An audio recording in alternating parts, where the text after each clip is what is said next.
Hello, BookTube, and welcome to your Daily Penguin, our slow tour through my Penguin classics, where we go book by book and author by author through my Penguin collection, which is rather extensive.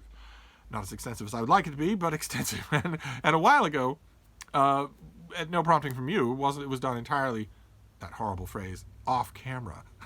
I started reorganizing my penguins just a little. I spent a lot of time just standing at that wall, looking at things, pulling things down, enjoying things. And there was a time a few years ago where I was noticing that things were everywhere, just everywhere, and that it was starting to get a little distracting, a little inefficient, even for me, even for just casual browsing use. So there came a day when I just pulled huge chunks of stuff off the shelves and put them on the floor and just redid that wall, largely. It's drifted away from true north a few times, but one of the big things I did was to put all the ancient authors together. Now that hasn't stayed true. There've been many additions since then, but it's still mostly true. So we are in the ancient world, and we've been bouncing back and forth between Greece and Rome, ancient Greece and Rome. And last time we did Juvenal, the Roman poet Juvenal, and today we're going back to ancient Greece, 500 years before Juvenal.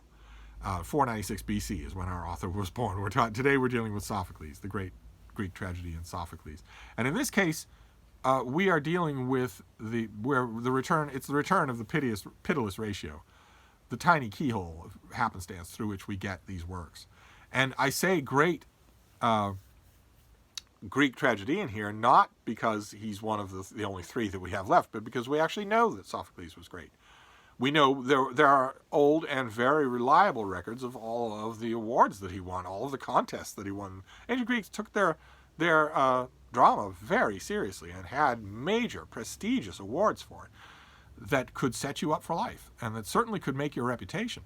And Sophocles won a number of those, dozens of them that we know of, dozens of them. And the first prize that he took at one such contest, he beat out all the other contestants, including Aeschylus, who we've already seen, the author of the Oresteia, and who knows what else. So we know that in his own day, Sophocles was famous as a poet. We know that he was considered great. And we've come a whisker away, as in most of those cases, from having none of him at all.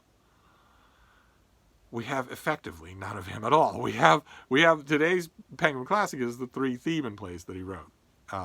Oedipus the King, Antigone, and Oedipus of Colonus, which are not, despite what they look like, this is not another Greek trilogy.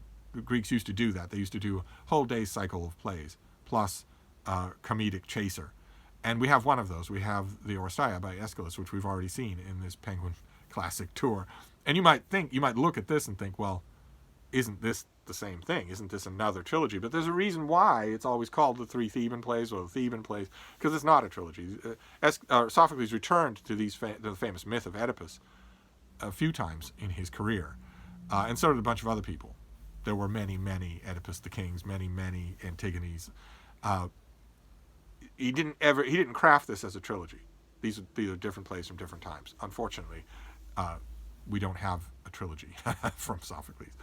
But we do have these, and they are amazing. Absolutely amazing. So much so that the Oedipus the King, the Oedipus Rex, has widely been considered by Aristotle and lots of other people as a perfect play, as an absolutely perfect exercise in drama for the stage. I've heard this said about other plays as well, including Macbeth.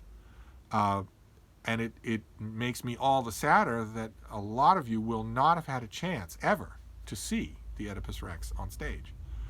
I can report, I have seen it in many countries, in many languages, many times, and I can attest to the fact that it is pretty watertight. It is pretty perfect as a stage play. I wouldn't say absolutely perfect.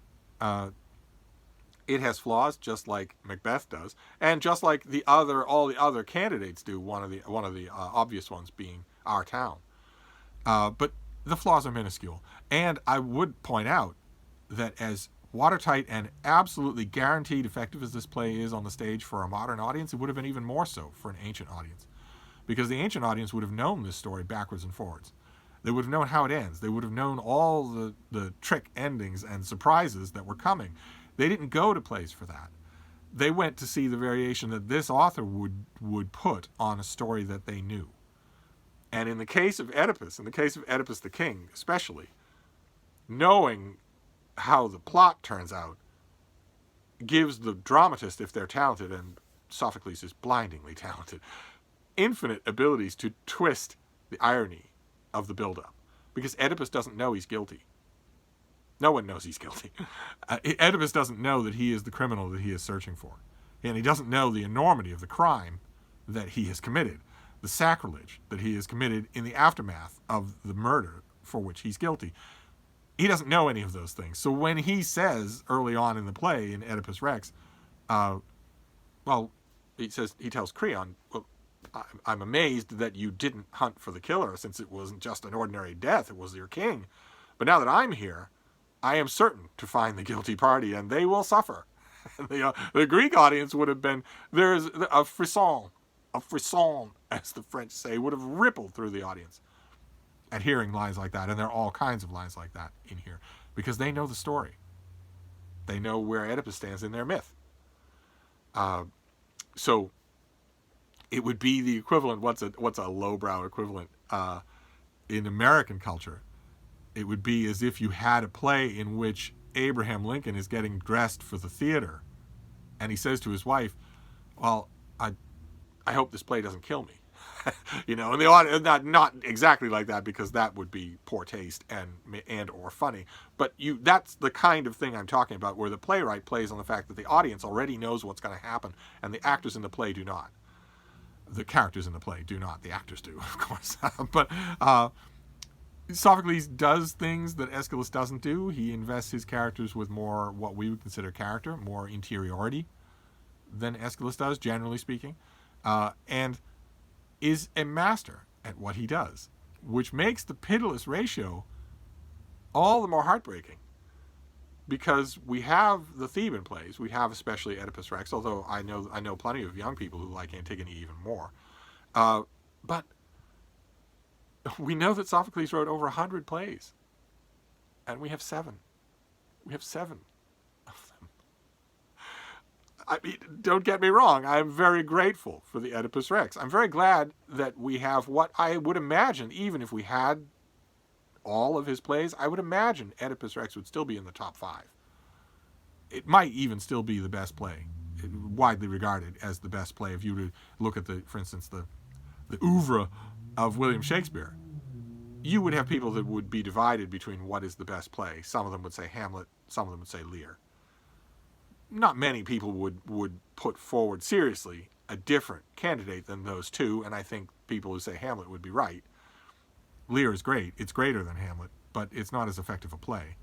But you could have people who immediately say, yes, it is. And I have seen performances of Lear that blew me away. It just made me feel howling and naked and insane, just like it's supposed to make you feel. I don't know what it is, and I know what Hamlet is. One way or another, we wouldn't be talking about 30 plays if we were to have that conversation about Shakespeare. We'd be talking about a handful of them. I have a feeling that Oedipus Rex would be in that same handful. And for all I know, maybe Antigone would be too. Maybe it would be Oedipus Rex and Antigone that would have Sophocles Completus arguing like Lear and Hamlet do. But we don't. We don't have any of those. We don't have any idea, even what a lot of them are, much less what they were like. And that, for me, is heartbreaking, especially when I reread Sophocles, which I periodically do. When I reread him and I'm caught up again in just this dark, torrential genius of his, I feel even greater pain that so much of his work, all of it revered, is gone. And this Penguin Classic is the one to have, absolutely the one to have. It is by Robert Fagles, who we have seen already. We saw him with the Oresteia, and it has his partner in crime. It has a great, great introduction by Bernard Knox, and there's nothing creaky or antique about it. There's no period piece about it. It will speak to you. It is this century's Sophocles. So it's your Daily Penguin today is an overwhelming recommendation. Just this is the one to get. I know I say all the time that when it comes to works in translation and classics, or maybe both, what you should do is go to your library, your university library, even your bookstore if you're really lucky, pull down all the translations and read into all of them to see which one appeals to you on a reading level. In this case, I would not advise that. There's no reason for it. In this case, first of all, Fagles will work on you. It won't be a case of, is it Robert Fitzgerald or Richmond Lattimore, where if it works on one, it won't work on the other. He will work on you. But in addition to that, the supporting editorial material is so perfect, so first rate, that there's no point in going any further than this. This is a great place to start. And that's what your Penguin Classic library should be. A great place to start, usually. Of course, the end is to read Sophocles in Greek. But even if you don't, there would be far more elaborate and scholarly versions than this. Far less. This was clearly aimed at a popular audience, even though it is scholarly. It's plenty intelligent. There'll be other versions, in other words. But this is, boy oh boy, the place to start. So that is your Daily Penguin for today. It's a tale of happiness and heartache, because we're dealing with brilliant work that was considered brilliant in its day. It's not we're considering brilliant because we don't have anything else. It was considered a brilliant play in its day. This was considered a brilliant author in his day. So there's that, and that's joyful. But there's also heartbreak, because the pitiless ratio applies here to this author. We don't have anything else. We just have, this is all the Sophocles that I have. I don't even have the other. They did 2 or 3 other volumes that collect the other plays and give them introductions, and I don't have them. I just have this. So the pitiless ratio definitely applies. So that is your Penguin Classic. If you haven't read Oedipus Rex, read it right away. If you haven't read it in a long time, read it again right away. And also, if you haven't read it, or even if you have, if you can get together 3 or 4 friends who are game to do it, assign parts and do it out loud. You don't have to act it. It doesn't have to be a stage. You don't have to drape towels over your shoulders or anything like that. But read it in a group. Make it an evening. If you haven't done that, if you haven't tried it, then if you've got any bookish friends, try it. It is so much fun. I predict that if you try it, if you've never tried it before and you try it, you will like it so much you will keep doing it. I've known people who've done all of Shakespeare that way. So I strongly advise that you read it if you haven't read it, or reread it if you have. I'm tempted to, but my docket is full for today, so I will be doing my best to resist. But that's your Daily Penguin for today. We'll be back with more tomorrow. So I'll see you then. Thank you, BookTube.